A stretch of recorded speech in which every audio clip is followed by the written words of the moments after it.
Une bonne santé à la naissance pour un avenir plein d'espoir, c'est le thème de la Journée mondiale de la santé célébrée ce 7 avril. Cette année, elle met l'accent sur un enjeu essentiel, la santé des mères et des nourrissons, et marque ainsi le coup d'envoi d'une campagne internationale de sensibilisation.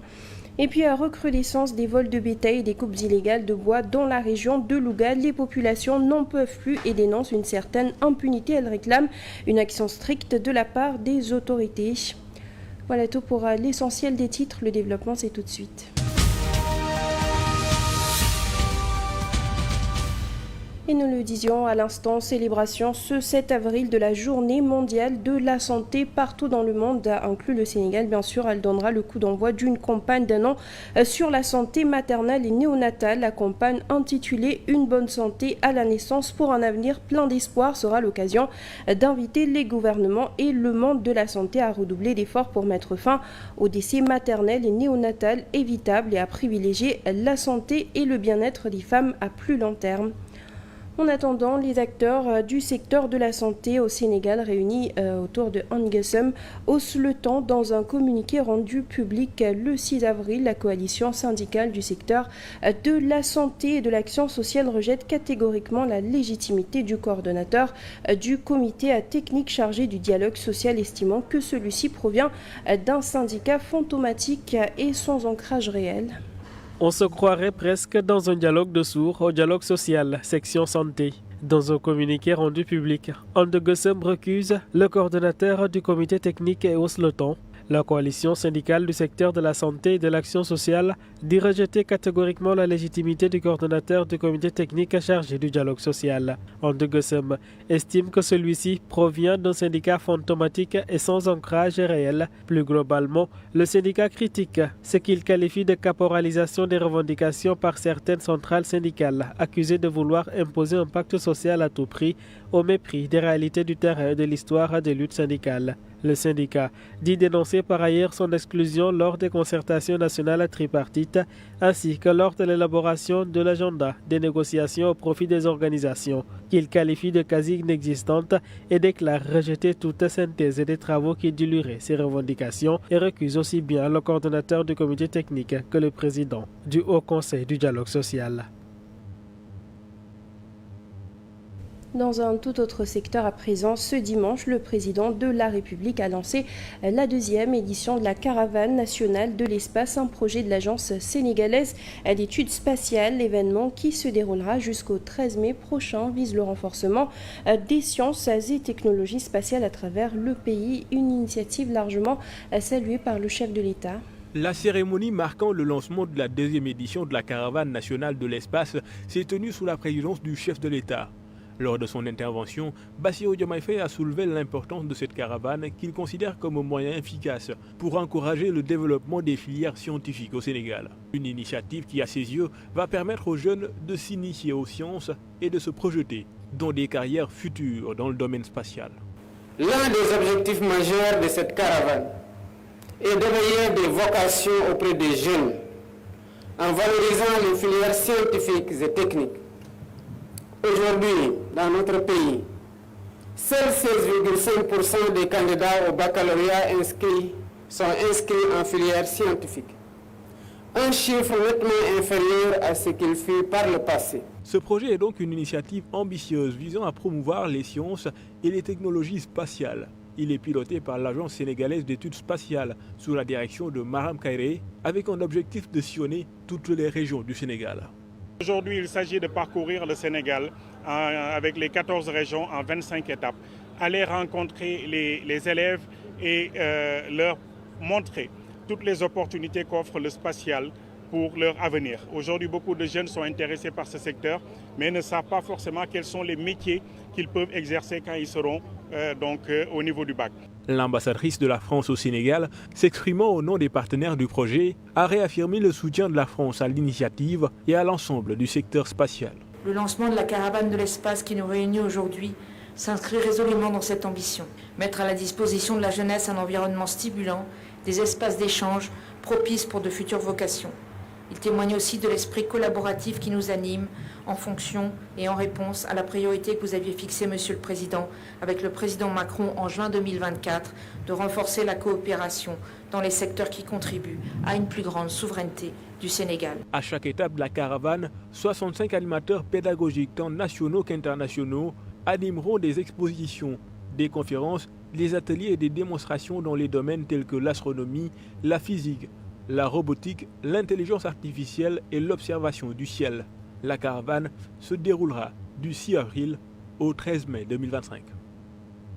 Et puis à présent, le Fonds monétaire international qui a donné suite à la demande du secrétariat exécutif de l'Alliance pour la République de discuter du dernier rapport d'audit de la Cour des comptes sur les finances publiques du Sénégal dans une correspondance adressée au parti de l'opposition, le FMI, à travers son responsable résident à Dakar, s'est dit disponible pour les discussions. L'institution monétaire internationale a promis de fixer ainsi une date dans les prochains jours pour les échanges sur les points soulevés par l'APR.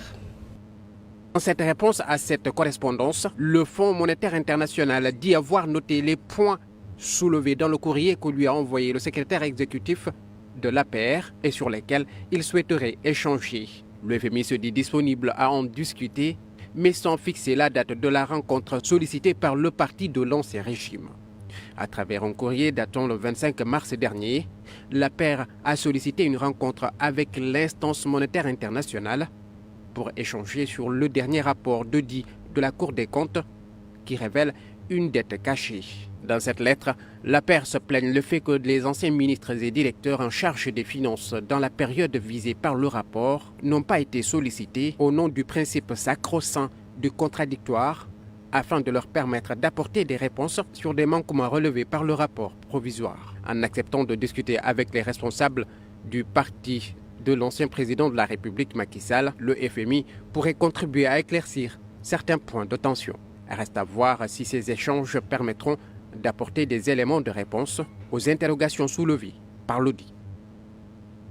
Pendant ce temps, les associations de défense des droits des usagers et de consommateurs réclament leurs agréments auprès du ministère du Commerce. Les documents leur permettront, d'après eux, d'ester en justice en cas de violation de leurs droits conformément à la loi 2021-2025 sur les prix et la protection du consommateur, selon Famara Ibrahima Sissé, président de l'association des clients et sociétaires des institutions financières. Les associations de consommateurs ont fait une demande, mais jusque-là, aucune réaction de la part du ministère de tutelle.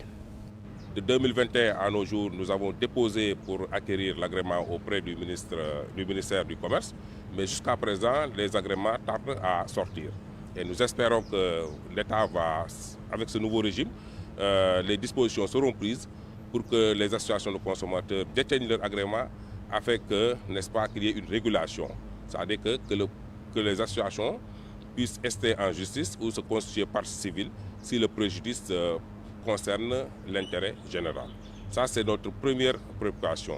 La deuxième préoccupation, c'est que les lois protectrices des usagers soient votées et qu'il y ait une mise à niveau des acteurs qui tournent autour des services financiers. Parce que la technologie avance à grands pas. Il y a des innovations et des transformations technologiques. Malheureusement, les textes de loi sont très loin derrière, ne s'adaptent pas à la technologie. C'est pourquoi nous demandons à ce que très rapidement, que l'on essaie d'arrimer les textes aux innovations technologiques pour protéger davantage les usagers contre les cyberattaques, cybercriminalité et la cyberfraude. Et que des assurances dédiées soient mises en place pour leur permettre, en cas de cybercriminalité, de ne pas perdre leur argent, mais plutôt que l'assurance se substitue pour prendre en charge le sinistre, payer le sinistre. Dans la région de Louga, à présent, la recrudescence des vols de bétail et les coupes illégales de bois commencent à peser sur les populations. Ces dernières sont ainsi montées au créneau pour dénoncer l'impunité des coupables. Ils appellent à l'application stricte des lois et réclament l'installation urgente d'une brigade de gendarmerie de proximité pour, disent-ils, endiguer ces fléaux. Le problème principal au niveau de ces trois communes, c'est que c'est des vols récurrents au niveau de ces 3 communes. Maintenant, on a comme l'impression que la justice a du mal à appliquer. Et que les voleurs sont identifiés? Les voleurs sont identifiés, identifiables. Donc il reste vraiment aux autorités judiciaires d'appliquer strictement la loi sur la criminalité, sur le vol de bétail, qui doit être appliquée. Sinon, les populations sont dans le désarroi total, parce qu'ils ne savent pas quel sens se vouer, alors que c'est l'État qui doit les protéger, qui doit protéger leurs biens. Parce que c'est des citoyens lambda qui respectent leurs engagements, qui font leur devoir, mais le droit de l'État, c'est de les protéger vis-à-vis de ces 2 fléaux qui constituent la coupe abusive de bois, mais aussi le vol de bétail, surtout le vol de bétail. Comme vous le savez, ça, c'est des déclarations de perte. Déclarations de vol qui ont été déposées au niveau des commissariats ou gendarmerie au niveau de Louga. On aimerait avoir des postes au niveau de ces 3 communes pour pouvoir avoir une sécurité de proximité. Journée mondiale de la jeunesse, la paroisse Sainte-Catherine de Sienne de Malika du Doyen de Cœur-Massar a accueilli cette année la célébration qui a pour thème « Vous aussi, vous êtes mes témoins parce que vous avez été avec moi ». Monseigneur Benjamin Ndiaye a présidé le rassemblement qui a aussi été une occasion pour rendre hommage à l'archevêque de Dakar qui prend sa retraite après 10 années de service pastoral à la tête de l'archidiocèse de Dakar.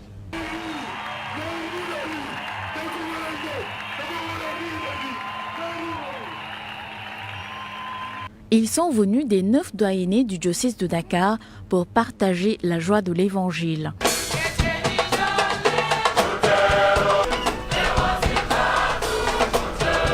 Témoins de l'espérance, ces jeunes sont appelés à suivre Christ, le bon pasteur.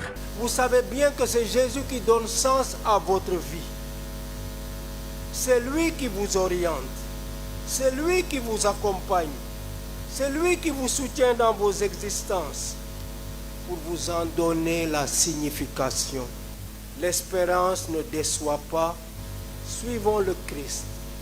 Fidèlement, sans faiblir, il est la voie, la vérité et la vie. Cette célébration est un moment de grande ferveur spirituelle qui met aussi en exergue la communion fraternelle qui existe dans la ville haute. L'engagement de ces jeunes dans l'Église est prépondérant. Ils sont inculqués de valeurs chrétiennes pour aussi les communiquer à la société. Que l'Église ne soit pas un refuge, mais plutôt le point de départ pour la mission dans le monde. Que nos dévotions et nos prières nous rendent plus forts et plus déterminés pour un engagement social, politique, économique, culturel, intellectuel qui honore notre identité chrétienne et traduise notre enracinement dans la cité. Entouré de ses brebis, le pasteur du diocèse a prié Dieu pour qu'elles reposent dans de verts pâturages. Les jeunes ont aussi exprimé le merci de leur cœur à Monseigneur Benjamin Ndiaye qui célèbre sa dernière journée mondiale de la jeunesse en tant qu'archevêque de Dakar.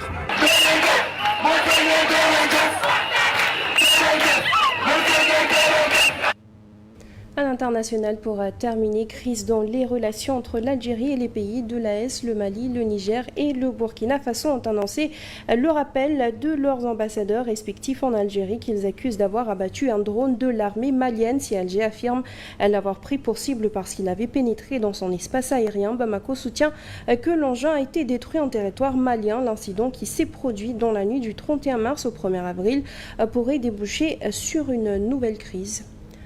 Et sur ce, nous passons tout de suite à la revue des titres. Bienvenue à tous. Le récent face-à-face entre le président de la République et les journalistes domine l'actualité de ce lundi. Il appartient aux Sénégalais de mettre la pression sur la justice pour qu'elle fasse son travail. Des propos du président de la République plaqués à la une du quotidien Le Dakarois, le journal évoque une maladresse de la part de Bassirou Diomaye Faye et pose la question suivante. S'agit-il d'un aveu d'impuissance ou d'une fuite de responsabilité ? Quoi qu'il en soit, suite à ces propos du chef de l'exécutif à l'endroit de la justice, Direct News présage déjà un clash entre deux personnalités dont on retrouve les visages à la une du dit quotidien, à savoir Bassirou Diomaye Faye et Ousmane Diagne. Pour justifier ce clash qui se profilerait à l'horizon, nos confrères rapportent des propos du garde des Sceaux qu'ils considèrent comme une réplique aux propos de Diomaye. Je n'ai jamais accepté qu'on fasse pression sur moi en 38 ans de carrière dans la magistrature,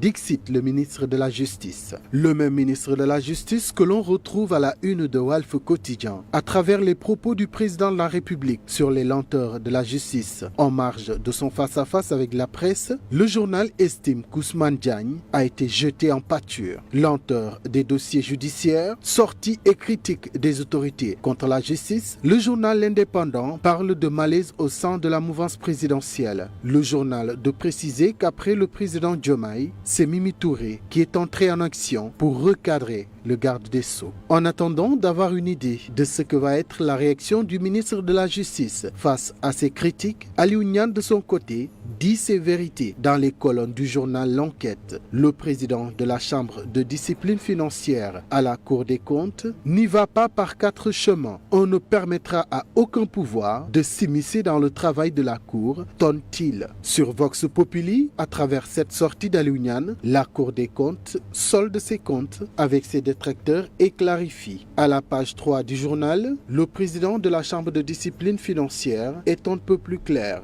La Cour est une institution indépendante, nous l'assumerons jusqu'au bout, quel que soit le pouvoir qui serait en place, affirme le magistrat. Pendant ce temps, le président Diomaye procède au lancement de la caravane Space Boost 2025, l'espace en ligne de mire selon le soleil. À en croire le quotidien national, la tournée qui est lancée hier va parcourir les 14 régions du pays en 25 étapes avec l'ambition de susciter des vocations scientifiques spatiales chez les élèves. Le journal Terral, quant à lui, est porteur d'une bonne nouvelle. Le gouvernement annonce une baisse du prix de l'électricité. Le prix du kilowatt va passer de 117 à 60 francs CFA. En sport, le journal Record s'intéresse à la 3e journée de la CAN des moins de 17 ans. Le Sénégal croise le fer avec la Somalie ce lundi à 19h, plus qu'une victoire pour que les Lionceaux décrochent leur ticket pour les quarts de finale de cette compétition, mais aussi pour le mondial. Bonne chance aux Lionceaux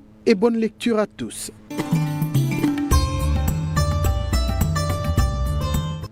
Et c'est la fin de ce journal. Merci à vous de l'avoir suivi. À 14h, vous avez le Wolof. Merci, bonne suite de programme sur la 7 TV.